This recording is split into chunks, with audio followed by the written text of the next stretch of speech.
নমস্কার বন্ধুরা, কেমন আছেন সবাই? আশা করি ভালো আছেন। আজকে আমি নতুন আরেকটা ভিডিও নিয়ে আপনাদের সাথে হাজির হলাম। আজকে আমি বানাবো চিচিঙ্গে দিয়ে মাছের ডিমের চচ্চড়ি। চিচিঙ্গাটাকে একটু ছাড়িয়ে নিচ্ছি, ছাড়িয়ে মিহি করে কুচিয়ে নিতে হবে। বন্ধুরা, ভিডিওটা স্কিপ না করে পুরোটা দেখবেন। ভালো লাগলে একটা লাইক করবেন, কমেন্ট করবেন আর সাবস্ক্রাইব করবেন। এই রেসিপিটা খেতে খুবই সুস্বাদু হয়, গরম ভাতের সাথে খুবই ভালো লাগে। সব সময় মাছের ডিমের বড়া না বানিয়ে, মাছের ডিমের চচ্চড়ি না বানিয়ে একবার চিচিঙ্গে দিয়ে এইভাবে একটু বানিয়ে দেখতে পারেন, খুবই ভালো লাগে। যারা চিচিঙ্গে পছন্দ করেন তারা একবার অবশ্যই বানিয়ে নেবেন। একদম মিহি করে চিচিঙ্গেটাকে আমি কুচিয়ে নিচ্ছি।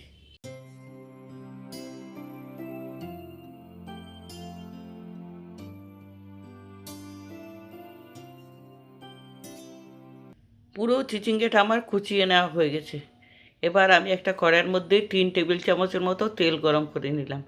সঙ্গে আমি দিয়ে দিলাম কুচনো রসুন 5-6 কোয়া, আর দিচ্ছি বড় সাইজের 2টো পেঁয়াজ কুচনো। পেঁয়াজটাকে ভালো করে মিহি করে কুচিয়ে নিয়েছি। সঙ্গে দিয়ে দিলাম 5-6টা কাঁচা লঙ্কা চেরা। রসুনটা অবশ্যই দেবেন, না হলে মাছের ডিমের একটা আষ্টি গন্ধ হবে। রসুন দিলে আর সেই আষ্টি গন্ধটা থাকবে না। পেঁয়াজটাকে কিছুক্ষণের জন্য একটু ভেজে নিচ্ছি। পেঁয়াজটা খানিকক্ষণ ভাজা হয়ে যাওয়ার পর এবার আমি দিয়ে দিচ্ছি মাছের ডিম। পুরো মাছের ডিমটা আমি দিইনি, কিছুটা ডিম দিলাম।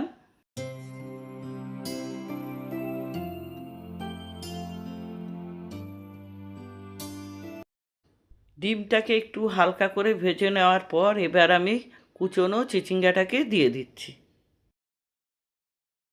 এবার দিয়ে দিচ্ছি পরিমাণ মতো নুন আর 1/2 চামচ হলুদ। এবার ভালো করে চিচিঙ্গার ডিমটাকে ভালো করে নাড়িয়ে চাড়িয়ে নিচ্ছি। আপনারা হয়তো ভাবতেই পারেন যে চিচিঙ্গার সাথে ডিমটা কি ভাজা হবে। চিচিঙ্গা যখন ভাজা হবে ডিমটাও দেখবেন ভাজা হয়ে যাবে, আর দেখে বুঝতেই পারবেন না চিচিঙ্গে কোথায় আর ডিম কোথায়।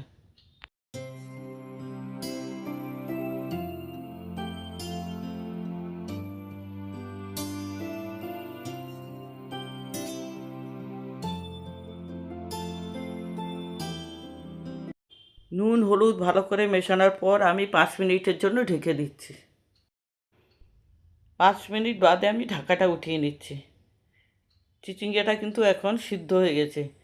এইভাবে হয়ে যাবে না, এখনও অনেকটা সময় ধরে চিচিঙ্গাটাকে নাড়িয়ে চাড়িয়ে শুকনো করতে হবে। এবার আমি দিয়ে দিচ্ছি 1 চামচ জিরের গুঁড়ো, আর দিচ্ছি 1 চামচ লঙ্কার গুঁড়ো। এবার আবার ভালো করে একটু মিশিয়ে নিচ্ছি। মিশিয়ে নিয়ে আবার 5 মিনিটের জন্য ঢেকে দেবো। এইভাবেই রান্নাটা করতে হবে। একটু হালকা আঁচে রেখে এই রান্নাটা করতে হবে। বেশি আঁচ দিলে রান্নাটা পুড়ে যেতে পারে। অবশ্য আপনারা যদি খুব বেশি পরিমাণে তেল দেন তাহলে পুড়বে না। আমি কিন্তু কম তেলেই রান্না করি, বা এই রান্নাটা আমি কম তেলেই দেখাচ্ছি, কিন্তু রান্নার শেষে দেখবেন মনেই হবে না যে এত কম তেল দিয়ে রান্না করছি। আবার 5 মিনিটের জন্য ঢেকে দিয়েছিলাম। 5 মিনিট বাদে উঠালাম, দেখুন কতটা সুন্দর ভাজা হয়ে গেছে, আর দেখতে কি সুন্দর লাগছে। আর একটু সময় ধরে একটু ভেজে নিচ্ছি আমি।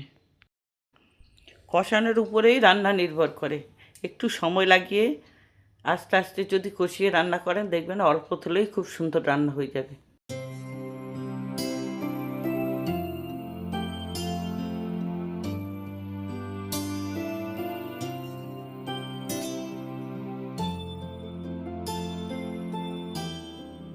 দেখুন এখন মনে হচ্ছে যে চিচিঙ্গে দিয়েছিলাম, শুধু ডিমই মনে হচ্ছে। আমার রান্নাটা পুরোপুরি হয়ে গেছে, এবার আমি নামিয়ে নিচ্ছি। চিচিঙ্গে দিয়ে মাছের ডিমের চচ্চড়ি আমার রান্না হয়ে গেল, সার্ভ করে নিলাম। আপনারা একবার চিচিঙ্গে যারা ভালোবাসেন তারা একবার করে দেখবেন। আজ তবে এখানে রাখছি।